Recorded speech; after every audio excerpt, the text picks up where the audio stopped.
Olá, tudo bem? Nessa aula vamos aprender a utilizar o módulo Pessoas, na qual você consegue ali fazer cadastro de usuários, grupos, pessoas e etc. Vamos para o módulo Pessoas?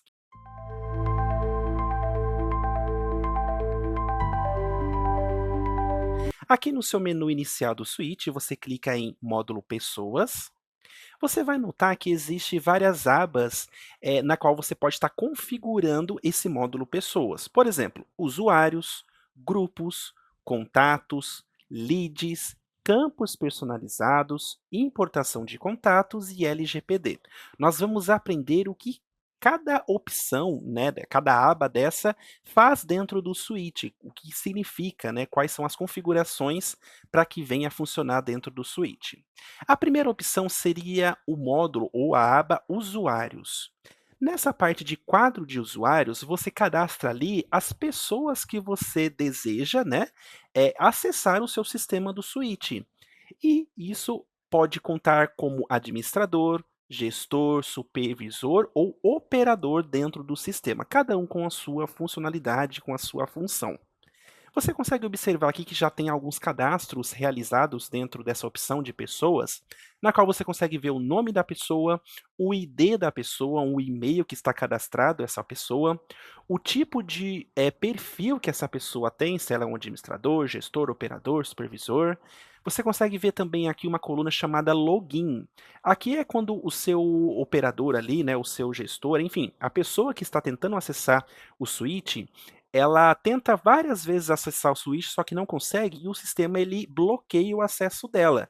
E ela vai aparecer aqui na parte de login um cadeado, na qual, se você for administrador, você vai e libera o acesso para essa pessoa somente clicando no cadeado que aparecer aqui. E assim você consegue liberar o acesso da pessoa, tá? Aqui você consegue visualizar também o tipo de licença que essa pessoa está tentando acessar, ela tem.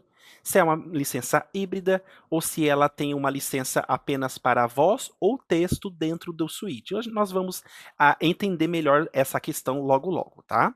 E aqui o status dessa pessoa, se ela está ativa ou não dentro do sistema.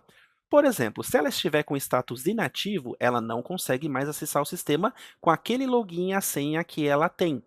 Então, se tiver ativo, daí sim ela consegue estar acessando. Ou seja, se você quiser desativar algum usuário ali que antes, né, estava na empresa e depois não está mais, você só desativa ou ativa o acesso dela, tá bom? Essa seria a primeira página, né, a primeira parte ali dos usuários. Mas como cadastrar esses usuários? Você clica aqui em adicionar e aqui você pode estar colocando as informações iniciais desse usuário, o nome da pessoa, o e-mail, a senha, lembrando que a senha precisa seguir algumas diretrizes, como caractere especial, letras maiúsculas, letras minúsculas, número e 10 caracteres, o mínimo, tá bom? Sem isso, você não consegue estar cadastrando o seu usuário. Nessa parte do tipo de licença, que é aquilo que nós estávamos falando anteriormente. Se a licença dela, o acesso dela é o tipo voz, texto ou híbrida, ou as duas opções. Se você colocar voz, o seu usuário vai acessar apenas as opções que está relacionada com a voz, ou seja, a telefonia dentro do switch. Se for de texto, apenas a opção do canal de texto dentro do switch também. Ou se for híbrida, as duas opções, tá bom? O tipo de usuário: administrador, gestor, supervisor ou operador. Essas são as 5 opções de tipo de usuário que você vai cadastrar. Lembrando que o admin ou administrador é o acesso master dentro do switch, aquele que tem acesso a todas as opções dentro do switch. Gestor já tem um pouco mais limitado, supervisor mais limitado e operador também mais limitado, tá bom? Então, depende muito da opção que você vai colocar para o seu usuário. Na questão do ramal, você cadastra qual o ramal aquele usuário vai pertencer. Quando você tem ali contratado o canal de voz, né, o canal de telefonia dentro do switch, é obrigatório você colocar o ramal desse usuário. Caso não tenha, ainda assim é obrigatório você colocar pelo menos algum número. No caso aqui, para aqueles que não têm nenhum ramal ainda, você coloca como zero, tá? Daí você cadastra aquele usuário como zero. Aqui você coloca o IP liberado. Por exemplo, se ele estiver acessando em alguma máquina ou em algum local, ele só pode estar acessando com aquele IP que você liberar aqui. Sem esse IP, o sistema não libera o acesso para ele, tá? O ID externo é para quando há ali conexões, integrações externas, né? Que você consegue estar colocando aqui. Essas opções aqui não são obrigatórias, e você pode estar configurando depois, perguntando para o nosso time de suporte, nosso time de implantação, como funcionam essas opções, tanto de IP liberado como ID externo. Isso é quando precisa ali, né, quando tem integrações externas, tá? E o código de verificação. Essa opção, ela é obrigatório apenas para aqueles usuários de administrador, gestor e supervisor. Operador não é obrigatório. Então depende muito de você colocar aqui. Vamos supor que você está cadastrando um admin. Essa opção aqui, ó, é obrigatória para os administradores ter, né, o código de verificação. Tanto se eu tentar clicar aqui, ó, ele não vai, tá vendo? Ele não desativa. E você consegue visualizar, né, ou fazer o código de verificação ali, gerar o código de verificação de duas maneiras, via e-mail ou via aplicativo do Google Autenticador, né? Então você pode estar selecionando uma dessas opções. Daí, aquele que não precisa de, verificação, né, o código de verificação, é apenas o operador. Se você desejar que ele, toda vez que ele acesse o sistema, ele tem que colocar um código verificador, você coloca aqui e seleciona a opção. Caso não, você pode estar desativando.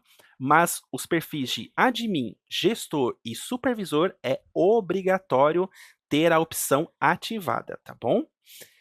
Depois disso, você consegue configurar aqui as opções do tipo de usuário, tanto gestor, administrador, supervisor. Vamos falar um pouquinho sobre a parte de operador. O operador você consegue ativar aquela opção de código de verificação e também você consegue configurar os horários de login definido para esse operador. Ou seja, se você quer que ele entre no sistema apenas das 8 da manhã às 6 da tarde, você vai configurar aqui. Se ele tentar acessar em um outro momento, né, ele não vai conseguir, o sistema vai barrar o acesso dele. Então você coloca aqui direitinho os horários que ele pode estar acessando, se você desejar que ele tenha um horário definido, né, horário de login definido, daí você configura aqui. Caso contrário, só desativar essa opção.